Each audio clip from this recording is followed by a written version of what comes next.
طلبہ سے نظم کی قرأت کروائیے اس ہدایت کے ساتھ کہ وہ لے اور آہنگ کا خاص خیال رکھے۔ اب دیکھیے بہر اور لے کے میں نے آپ کو معنی بتا دیے۔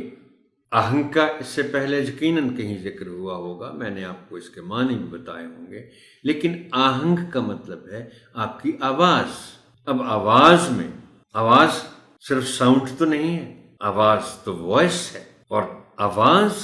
کا حصہ ہے آپ کا زیر و بم، آپ کا اتار چڑھاؤ جس کو کہتے ہیں بولنے کا۔ تو آپ کو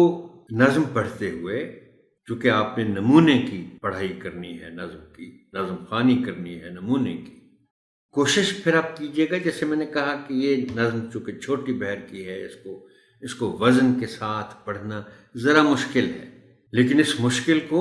آسانی میں تبدیل کرنے کے لیے آپ پہلے تو خود اسی طرح کوشش کیجئے گا کہ آپ پڑھیں، اور پھر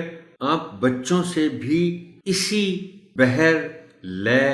اور آہنگ کے ساتھ یہ نظم پڑھوائیں، چاہے آپ کو تھوڑا سا زیادہ وقت اس پر خرچ کرنا پڑے۔